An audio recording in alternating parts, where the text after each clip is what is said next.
A rematch for the 52%, the Conservative MP Nadine Dorries, and for the 48%, we're joined by Labour's Liz Kendall. For the country, Adam, for the country. All right. Well, Nadine Dorries is the Conservative MP for Mid-Bedfordshire and supported the Leave campaign. Liz Kendall is the Labour MP for Leicester West and supported Remain in the EU referendum. Well, I just want to ask you, first of all, how you think it's going.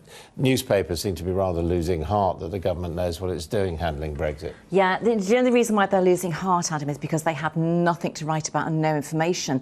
And I really fail to understand why the media think that 27 member states are allowed to hold their cards close to their chest, but our British Prime Minister is expected to lay hers on the table for them to write about. Of course, she isn't going to expose what she's doing or provide that information. It isn't going to happen. So the British media are going to have to get used to that. They're going to have to suck it up and wait until it's time for them to know, like everybody else, what is happening going forward. OK, suck it up. Look, the media, just like MPs, are going to ask questions about the future of our businesses and employment rights and environmental standards, and they're going to hold the government to account. And they will be told in due course at the right time. And I think what is concerning is the sense of confusion within government between those, you know, the hardline Brexiteers, the three Brexiteers, and people like Philip Hammond.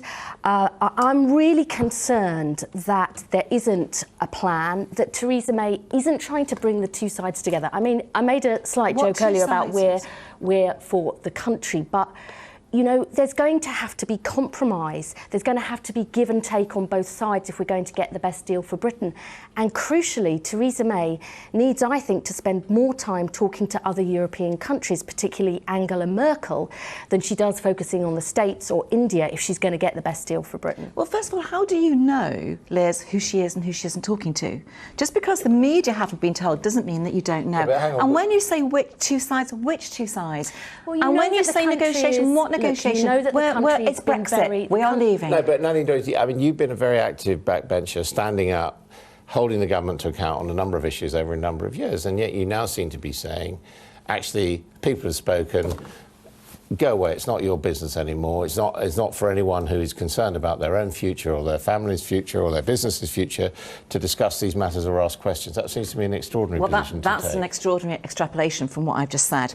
Well, it's not. Yeah, well, it is. Look, you said you're going to find out in due time. How dare the media question all this? Well, of course the media can question when there is something to question. You know, John McDonnell said yesterday, which was interesting. John McDonnell said yesterday, Article 50, you know, the Supreme Court are very unlikely to overrule what's already been said. Article 50 is probably going to go for a vote. Very reassured to hear John McDonnell say yesterday that Labour will support a vote on Article 50, and that's because the Right Honourable John McDonnell. Right Honourable, sorry, yes, yep. Absolutely. Yep. And you know, and the fact is that if the Labour Party are going to support a vote on Article 50, then following that vote, that's when all the information will be made available. And I'm sure there will be debate, and I'm sure there will be a negotiation, but there won't be debate on these 2 points. We will have access to the single market, not membership of it, and we will take control of our borders. And I would imagine that those two provisions will be written in stone. My concern from the stories that we've seen this week is within government there's no clear sense of direction. I don't think enough time has been paid on talking to other European countries. We've seen today in the papers that there may be a possibility that Angela Merkel will look at changes to freedom of movement. I think there are other European countries too who, when they look at the rise of the far right in their own countries, realise that Europe has to change. But what I know from speaking to businesses who've been trying to get a sense of what's going to happen, and they cannot wait to find out because they've got to make long-term business decisions. They think that there's no decisions being taken in government, there is confusion about what's happening, and they above all need security for the future, and that's what we want to see from the government too. I find it amazing that you talk about confusion within government. One day last week, Keir Starmer at 10 o'clock came out with the Labour Party position. Tom Watson came out with a further position an hour later. And then Jeremy Corbyn came out with a totally different position an hour later. There is only confusion in one party at the moment, and that's the Labour Party. Well, it certainly isn't in ours. Nadine, you won't be surprised to hear that I completely disagree with that. We're not going to be voting against triggering Article 50, but we do want to see the best deal for Britain. And for me, that does mean the fullest possible access to the single market. We want to retain workers' rights, protect environmental standards too, and to see sensible changes but around freedom could of we movement. perhaps be making a fuss about nothing? I mean, after all, we had earlier this week inflation figures, which didn't seem to be as concerning as people thought. Today, we've got relatively good employment figures that perhaps the country and the economy is taking this in its stride. Well, we haven't actually Brexited yet, and I am really pleased about the employment figures, but I think there are issues, longer-term issues in the economy. I think we will see increases in prices, and that pressures are building up in the system there. And for me, the big issue is how do we make sure that the economy works for everybody in all parts of the country? And my concern is there are already big regional disparities, and unless we get a sane Brexit, that could become worse. But Liz, it's interesting to hear you say, you know, we haven't Brexited yet, because when the pound... We haven't. Well, no, but when the pound was not as strong as it should be, but your party, and I think you yourself actually, came out and blamed Brexit. You choose to blame Brexit when it suits you. Well, the reason and, why... And can I just say, your comment on Angela Merkel, you know, we've got some very interesting elections taking place in Europe at the moment. Who knows if Angela Merkel will be leading Germany?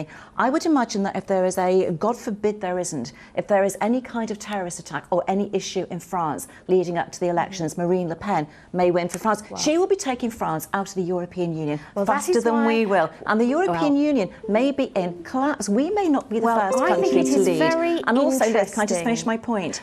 In light of what's happening in terms of elections across Europe, and in light of what's happened in America and Donald Trump, I think a lot of people may be very pleased to have a moderate right-wing leader like Theresa May leading in a major country in Europe, taking control of our own Brexit negotiations in the moderate and in the very sensible way that she is. What I think is there are some politicians within Europe who understand that Brexit wasn't just an issue for Britain, it raises real issues for the rest of Europe too, who are seeing the rise of the far right.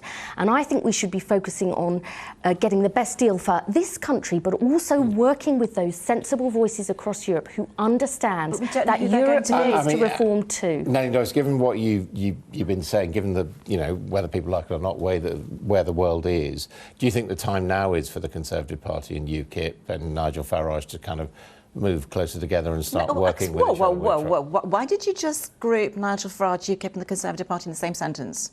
Well, because Nigel Farage is saying he wants to help the government, and he has access to Nigel Donald Trump. Farage can say whatever he wants. Nigel Farage is not part of the negotiations. He's not part of the Conservative government, and he's certainly not part of any negotiations going forward. Now, I don't see any scenario where that would change in the future going forward. Well, Donald Trump sees an analogy between himself and Brexit. Nigel Farage was an architect of that. They are people of our times. If we are forging a brave new future away from Europe, shouldn't we exploit that? No. Why not? No. Nigel Farage is the former leader of UKIP, which is a completely different political party. He has one MP in Parliament who he doesn't even speak to. So, you know... And he has a majority in the European Parliament, a British MP. Well, he won't have any MPs in the European Parliament going forward because we'll be Brexiting. I mean, listen, the underlying reasons for Brexit are many, but one of them is that many people have felt left out and left behind by a global economy that isn't working for them. So alongside trying to get a sane Brexit, which doesn't hurt jobs and growth, we also need to see in next week's autumn statement some real action to boost infrastructure in all parts of the country and skills. And I would also like to see measures that help the ordinary working people that Theresa May says she wants to help get on, because Brexit isn't going to solve, Nadine, Brexit will not solve those underlying problems with the economy. And if we get the type of Brexit wrong, it will make those problems worse. We are going to have to leave it there. Thank you both very much indeed.